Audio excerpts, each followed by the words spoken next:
Good afternoon and happy Saturday to all. This is Carla T. It's another episode of Weekly Chat with Carla.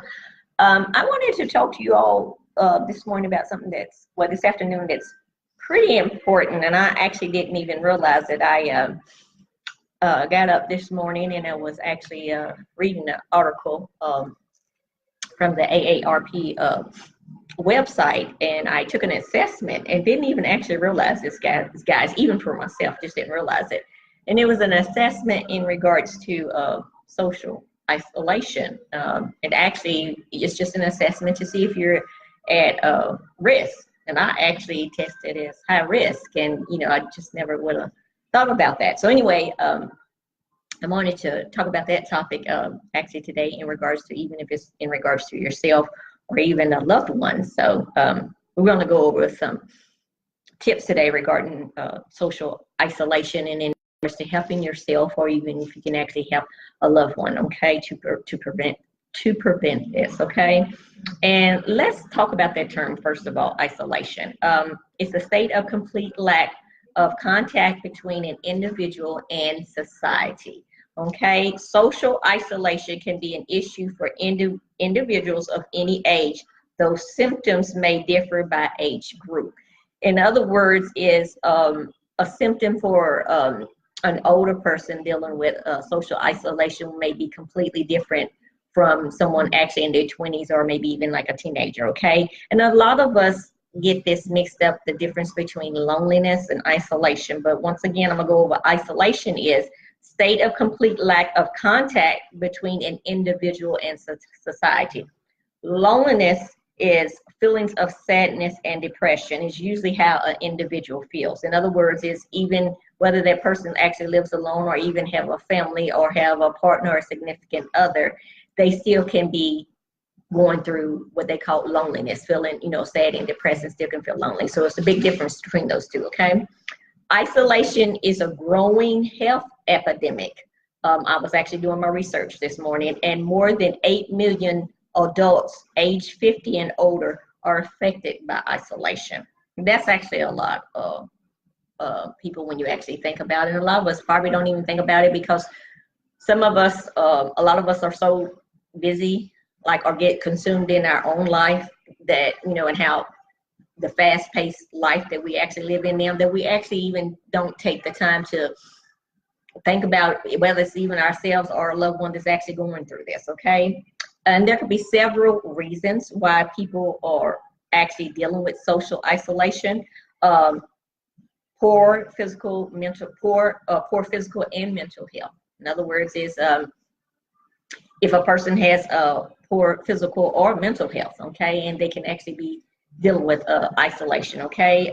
Another reason, poorly designed communities, where they can be living in a community where there's just not a lot of resources, okay? Major life events, a loss of a partner, or retirement. Another reason, transportation challenges, okay? In other words, is there could be several reasons why people are dealing with social isolation. So I wanted to talk to you all today as far as in regards to yourself. Like I said, because I just wouldn't have considered myself at high risk for social isolation. And the reason why I say that is, well, I consider myself a loner. And actually, to be honest, I am alone. I prefer to be that way sometimes. I don't have a problem with being alone. Sometimes, of course, you don't want to be alone, but I don't actually have a problem being alone with myself. But like I said, once I took the assessment, I said, okay, maybe I need to make some changes, and you don't, like I said, sometimes you go through life and you might not even realize it, okay? But we do have some tips to reduce isolation in regards to whether it's to yourself or a loved one, okay, or a family member. Make sure you or your loved one is involved in a healthcare program. In other words, a home health program, a nursing program, fall prevention programs, or have a caregiver, okay? And then I know some people might run into, in regards to maybe insurance, or for whatever reason, or financially can't afford it. That's when I would actually say it's important for family members and loved ones to actually make sure that you're getting involved with that loved one, and make sure you're actually stopping by or checking on that loved one, okay? Or if you live out of state and you don't live near them, make sure you're making the phone calls or checking in on them, or try to at least find somebody that actually lives near that loved one that you're comfortable with, that you trust, to actually check in on them, okay? Get involved with support groups. In other words, is if it's you or even, like I said, a loved one, there's senior citizens out there, support groups, lifelong learning centers, or even yourself. You can actually start a support group, even if it's for, like you said, a loved one or a family member or someone that you know that actually don't have the resources, don't have the transportation to get anywhere. You can actually yourself just start a support group within a community, okay? Just think about that.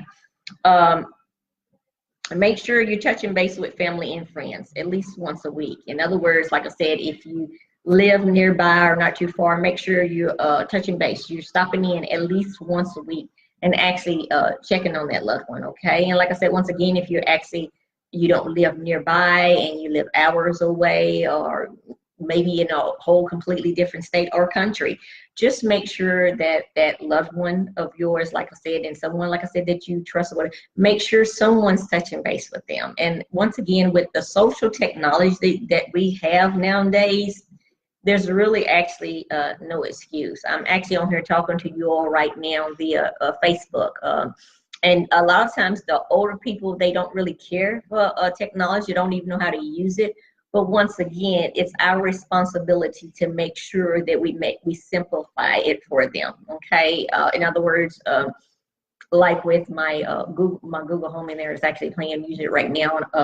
I actually have something else I just recently invested in. But in other words, to make sure you can physically see them, okay? You can buy them, I think there's like those little echo shows or whatever. In other words, is set something up to the point where they don't actually have to have that stress to try to set it up themselves, to buy it for them, put it in their homes, or even, like you said, the little tablets or whatever, and call them, or like I said, on these cell phones, or anyway. In other words, is with the technology that we have nowadays, there's really no excuse for us not being responsible for our loved one or someone to actually be dealing with that high number of isolation, okay? That we can't take the time to reach out to our loved ones and make sure they're okay and checking in on them. There's just no excuse, okay?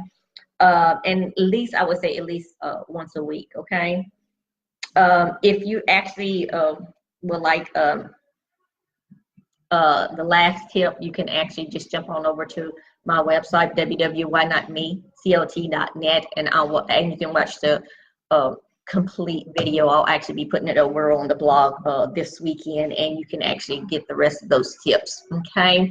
I hope this video was of value to someone today, or I at least hope it touched you or created some kind of awareness, because like I said, even for myself, just honestly, I wouldn't consider myself a person for a high risk of isolation. And the reason why I say that is because a lot of mine is actually by choice, okay? Like I said, because I don't have no problem with being with self. I'm not saying I always want to be by myself, but a lot of us sometimes are suffering in silence. And whether it's your friends, mother, father, brother, sister, nephew, niece, cousin, I mean, you don't know. So it's actually important, like I said, to make sure that you're reaching out and you're doing your part, than to go through life just saying that your life is so busy and so consumed that you can't actually take the time out to at least reach out. I don't care if it's only once a week to your loved ones, okay? That's very important. That number, more than 8 million adults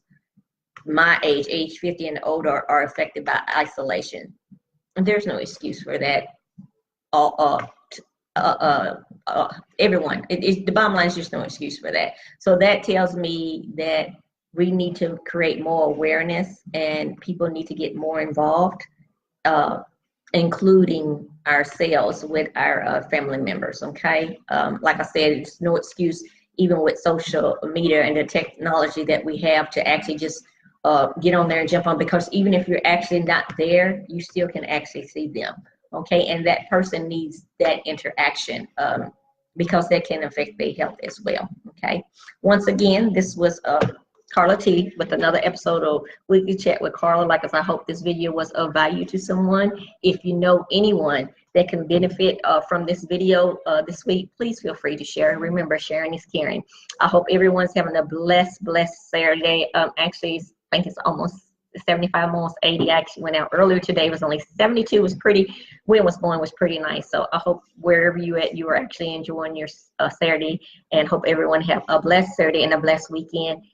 Take care. I will actually be talking to you all soon. If anyone is actually curious about what I actually do from home, just shoot me a DM. You can actually reach out to me via my social platforms. I'm actually here on Facebook as well as LinkedIn, Pinterest, and Instagram. Okay.